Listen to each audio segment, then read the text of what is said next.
All right, so we are going to go ahead and cover 3.2 notes, how a bill becomes a law.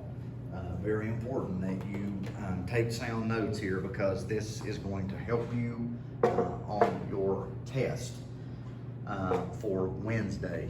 Provide there again, this is an open notes test, so the better notes that you take, or more precise notes or specific, this is going to be as far as for you for the test. So make sure that you follow along here. There again, 3.1, we talked about the equality in laws.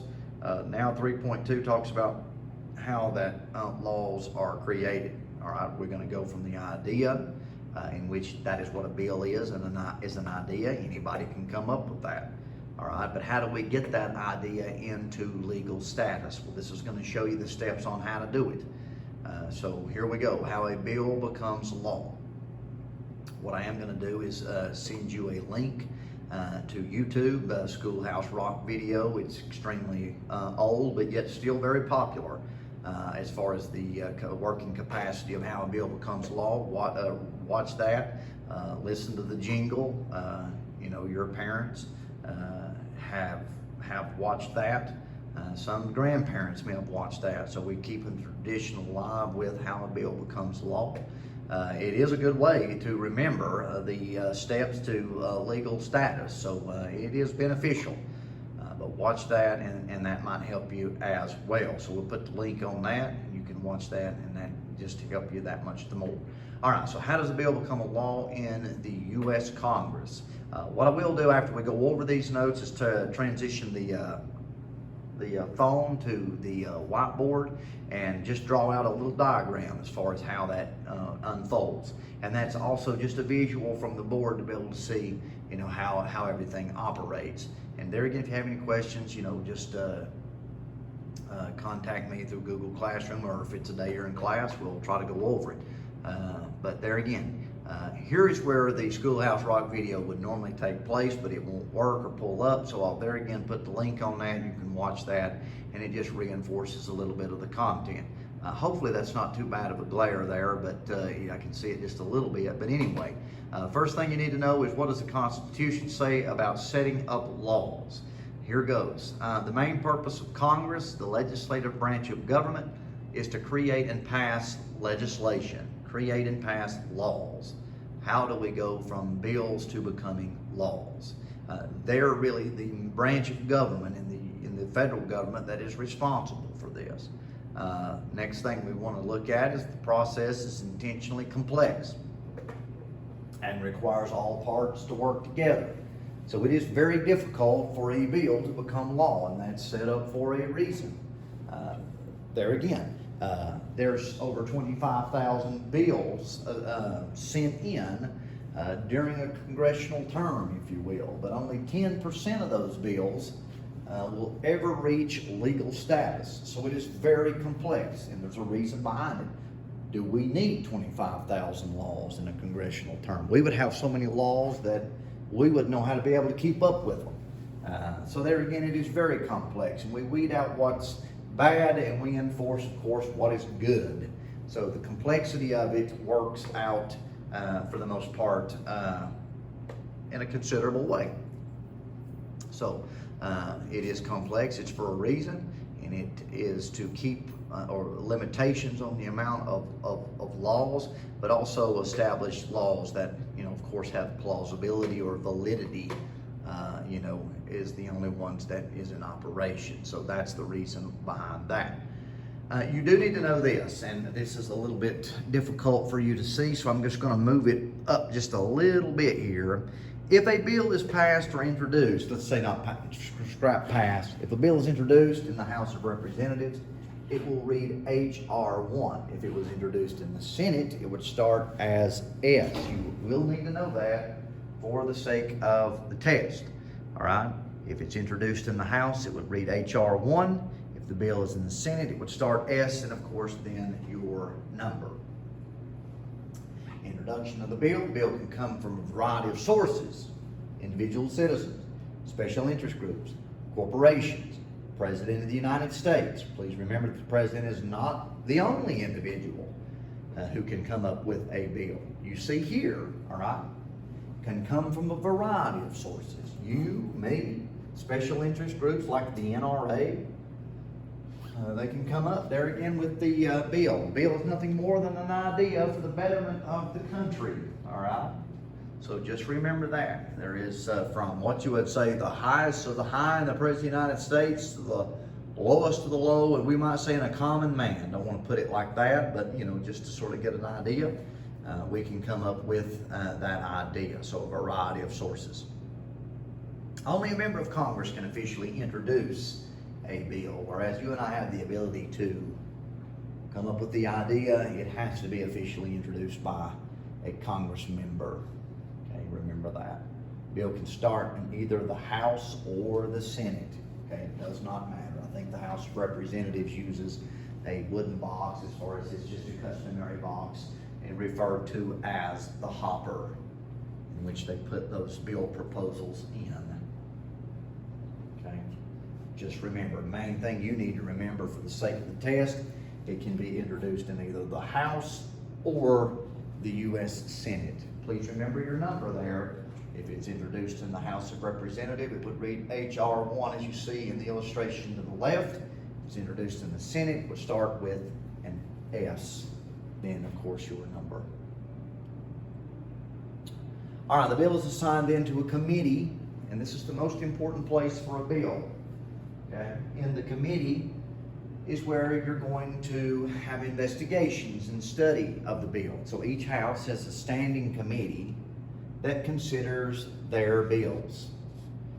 Each committee has 2 leaders who try to edit the bill so it will pass on the floor.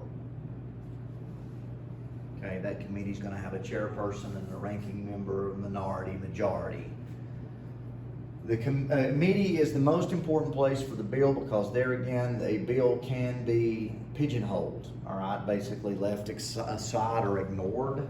And of course, a bill would die in that particular situation. So the committee has a great responsibility. They're going to study, they're going to investigate, they're going to make sure that there's plausibility to this bill, that there's validity, and if the committee can agree on it, then they'll send it back to where it was introduced. Okay? But you need to know that every bill has an assignment to a committee, and that committee studies and investigates. All right, making sure that that bill is plausible and workable, if you will. Then it goes to the House floor, okay? Let's say the committee approves it, then they're going to send it back to where the bill came from. If we say hypothetically it came from the House of Representatives, the bill is passed by the committee, it's sent to the whole House for debate and vote. All right, so once it reaches back into the House, they're going to debate and they're going to vote. All right, reported the bill favorably to the floor is often what is stated in the House of Representatives when they're debating and voting a bill. The Speaker determines which bills are discussed and for how long. Okay, there again, the debate and the voting. Okay, so they're going to have a time limit as far as the debate, and then once that time limit has been reached, the vote will occur. Okay, these personnel has changed as far as in the House of Representatives, so this really isn't very feasible as far as these notes are concerned. The Speaker of the House then, when these notes were created, of course, was Paul Ryan. He now is gone as Speaker of the House. Your House Majority Leader, Eric Cantor, then your Minority Leader was Nancy Pelosi. She now is the Speaker of the House. So there again, there's been a little bit of role shifting and transition, but that is good to know. There again, for just reference sake, the Speaker of the House, the House Majority Leader, and then this time the Republicans was the majority in the House of Representatives, and the Democrats was the minority. So they choose a leader for the majority and the minority. I think that's switched now. The Democrats have the majority in the House of Representatives. But anyway, it's still good information to see there. All right, each party is going to have whips. The whips are responsible for whipping up support for bills before the House. They don't actually use a whip, but there again, it's just, you get the idea. The House Majority Whip is Kevin McCarthy, in these notes here. The House Minority is Whip Steny Hoyer. There again, they are just responsible for whipping up support. So, not necessarily, the individuals because they've changed, but you would need to know the content to your left here. So, anyhow. All right, lobbyists are going to be involved as well, individuals who seek influence the legislative process for a particular cause or industry or an individual. So, of course, lobbyist is going to work. Oftentimes, these interest groups will hire lobbyists, and these lobbyists will court politicians. Sometimes they do it legally, sometimes they do it illegally. There have been a few illegal lobbyists that went to federal prison for some of the shady stuff. Now there are laws put in play that forces, lobbyists to sort of keep an account or record as far as what they're doing, to hold them accountable. But before, of course, those laws were passed, it had the tendency to turn a little bit corrupt, or maybe a whole lot corrupt for that matter. But just know that about lobbyists. They are individuals who seek and influence the lawmaking process for a particular cause. If, for example, if the NRA is wanting a particular law passed, they're probably going to hire a lobbyist. Those lobbyists are going to, promise campaign contributions. They're going to promise campaign funding or something like that to maybe encourage or coax the politician to work more progressively, or a legislature, let's put it that way, to pass or work towards passing, that bill into a law. We're going to skip that. All right, the bill then goes to the Senate. All right, so we've seen that the House of Representatives debate, we've seen that they vote. Now it is going to the United States Senate. There is some discrepancy that you need to know. Once the bill is sent to the United States Senate, as in the House, the bill must be referred to the appropriate standing committee. Committee holds hearing and makes changes to the bill. The committee then can report the bill to the Senate floor. Okay, you got your majority leader, you got your minority leader, there again, in the United States Senate. You got your whips as far as on the Senate side too, okay, there again. We're just kind of going a little bit quick through this right here. All right, now, debating in the House and Senate, all right, this is where your difference is, and you need to know this. These are test questions. All right, it's a little bit different in the United States Senate as far as debate and vote. All right, in the House, debates are limited by time, so the Speaker of the House is going to keep things moving. They're going to establish a time limit as far as how long we're going to debate, and once that time limit has been reached, we stop the debate and we start the vote. It's not the case in the United States Senate.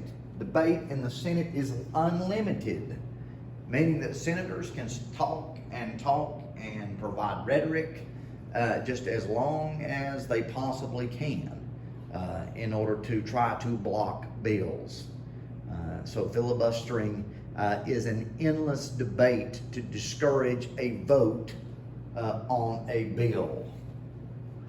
You definitely need to write that down. Filibusters are long speeches to delay the vote on a bill. Now, all good things must come to an end. And that, of course, is referred to as a cloture. Eventually, these senators are going to get tired. They're going to get weary. They're going to get worn. All right, they're going to stand up and say, stop the debate. All right, here's the way they stop this filibustering, this long speech. It's going to require a 3/5 vote among 100 senators. So if they can get 60 senators to agree for the dismissal of the filibuster, then the debate has ended. All right, this is referred to as a cloture. Please know that term. There again, cloture is the 3/5 vote.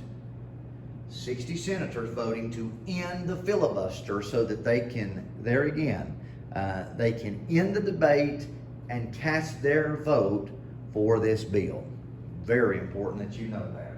Okay? That's not what is done, of course, in the House. Time limit, boom, that time limit's reached, they vote. In the Senate, however, there's no time limit, so there can be a whole lot of talking going on. And to end that, 3/5. Please remember that. Here is some cases in point, or some notables. Senator Robert Byrd of West Virginia filibustered certain civil rights legislation in the 1960s. Southern Democrats attempted to block the Civil Rights Act of 65 with a 75-hour group filibuster. Yes, that's correct, 75 hours, which included 14-hour and 13-minute address by Senator Robert Byrd himself. Byrd later reversed his position on civil rights and supported it. But that's just a case in point of how things can unfold in the United States Senate. Senator Strom Thurmond, filibustering civil rights legislation in the 1950s, conducted the longest solo filibuster ever by a lone senator in opposition to the Civil Rights of 57, at a whopping 24 hours and 18 minutes in length non-stop. Wow, that's impressive. Senator Thurmond's filibuster lasted so long that the local hotels had to bring in cots for the listening senators to sleep on. So that's one time period that I would question as far as whether I would want to be a United States Senator, no doubt. Rand Paul filibustered in 2013. Ted Cruz filibustered the Obamacare in 2014. I think some of the things that he even mentioned in his speech there was green eggs and ham by Dr. Seuss. He was associating that with something and with Obamacare. So there again, it is a ploy. You need to remember that to try to stop the vote on a bill and then reaching the President of the United States. So you need to remember this. Both houses must pass the bill, all right? Both have to do so. A simple majority in both houses is needed to pass the bill at 51%. Okay, very simple. In the House, it would require 218 votes. In the Senate, it would only be 51 votes. Okay, half plus one gives you a simple majority in the U.S. Senate. All right, differences between houses have to be reconciled. All right, what happens when each house passes its own version of the bill? In any differences, it must be ironed out with a compromise. All right, a bill is considered by a conference committee to iron out the compromise, made up of both House and Senate members. It sends the combined bills back to both houses, and both houses must vote on the compromised bill. That's what you need to know. Conference committees deal with compromise. They deal with different versions of the bill. Okay? So very important that you know that. Conference committees deal with different versions of the bill. All right? Work out that compromise, if you will. Make sure you know that. That is a test question. All right. So the President of the United States now has his hands on a bill. All right, the President has several options when it comes to turning the bill into law. Okay, one of those options, he can sign the bill, he can veto or reject the bill, or not act on the bill. All right, sign it, can veto or reject, stamp veto on it, or simply not act on the bill at all. Don't sign it. Send it back to Congress. Congress then can make their decision. Sometimes the President doesn't want to endorse that bill, so therefore doesn't have anything against it, doesn't have anything for it, just don't want his signature on it, so let Congress, have their way with it without my signature. And of course, if he does sign it, he is in favor of it. All right, if Congress is in session, the bill becomes law after 10 days. All right. Congress is not in session, the bill dies after 10 days, and this is referred to as a pocket veto. Sometimes the President will hold that bill for a period of 10 days, and of course Congress adjourns its session. That bill then will die. So that is referred to as a pocket veto.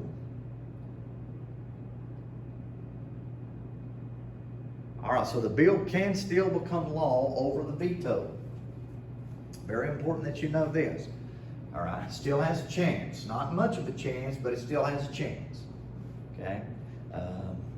If the President vetoes the bill, both houses can reconsider it with a 2/3 vote. 67% of both houses are needed to override a presidential veto. If if I'm not mistaken, the last time that there has been a presidential override as far as a bill was during the Obama administration. At the conclusion of his administration, he denied the 9/11 families to sue the Saudi Arabian government, and didn't think that was a good idea. But nevertheless, both houses in Congress overrode that. They was able to get that 67% of both House of Representative members vote and Senate, U.S. Senators vote. And so they were able to override presidential veto. It doesn't happen very often, but I think that is the most recent under the Obama administration. But anyway, in the House, 369 votes are needed. In the Senate, of course, 67 votes would be needed. And it is a little bit more doable. In Obama, in the latter part of his administration, I think both houses were controlled by the Republicans. So they supported the bill, and it was much more easy to get that 2/3 vote in both houses. If one of those houses had been controlled by the Democrats, that probably wouldn't have never happened. So it doesn't hurt to, there again, about the only way it could happen is if you've, of course, got, a Democrat president or Republican president, and then your Congress is the opposite of whatever the president is.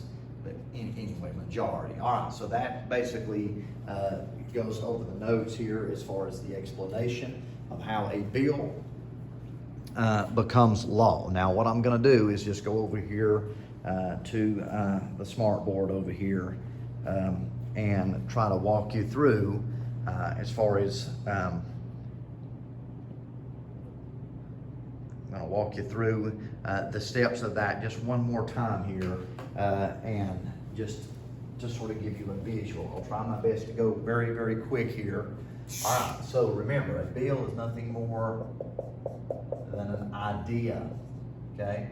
All right, it can be introduced in either the House of Representatives or the Senate. Remember, if it's introduced in the House of Representatives, it would read, and I'm just putting random numbers, it would read like this. If it was introduced in the Senate, it would read like that, okay? All right, so we're going to say hypothetically that it was introduced in the House of Representatives. First place the bill is going to go is committee. All right, remember, the committee studies and investigates the bill. A standing committee, you need to know that. A standing committee deals with specific bills. All right, specific bills such as education. All right, agriculture, you get the idea. All right, conference committee we talked about in the notes. They're settling different versions of the bill, okay? Settle different versions of bill. Henceforth, compromise. I hope y'all can see that. I can't really see that. I'll come over here and just make sure everything is all well here. Okay, absolutely. All right. All right, select and joint committees is another type of committee that you're going to need to know. Select and joint. All right, these committees do in-depth investigations. All right, maybe that wasn't covered in the standing committee. They'll take the bill further. Okay, so in-depth investigations. Let's leave it at that. All right, hypothetically, let's say our bill here has been approved in committee. They didn't pigeonhole it, they didn't ignore it, they didn't say that it was terrible. They think there's some plausibility to it, they think there's validity. So we get the check mark here in the committee. Here's the way it goes. Then the bill is sent back to the House of Representatives. And we say the House of Representatives because we're going to say this is where it was introduced. Please remember, they're going to debate. All right, and that debate is time limit. All right, there's a time limit. All right, so they're going to go the amount of time that they're allotted. They're going to debate that, and then they're going to come to a vote. All right, please remember, 51%. All right, a simple majority, 51%. All right, let's say they vote, and all is clear. Ain't much of a check, but anyway, it's all clear. Now it's going to the U.S. Senate. All right, they're going to do the same thing. They're going to debate. they're going to vote. There is no time limit. Right? No time limit. So that means that they can filibuster. All right? Filibustering can occur. All right? What ends the filibuster? A cloture. All right? 3/5 vote in the Senate. All right? That'd be about 60 senators. All right? So let's say that they, hypothetically, there's 23 hours worth of filibustering. Okay? Cloture, 60 senators. All right? We get that 60 senator vote. We vote on it. All right? And they approve it. All right, where does it go next? We're going to just come down here, and we're going to get out of the screen if we're not careful. Let me just check and see real quick. All is well. Yes, all is well. All right, now we're going to come to the President of the United States. All right, it now has reached his possession. 3 things that he can do as President: he can sign, don't sign, all right, or he can veto, which of course means reject it.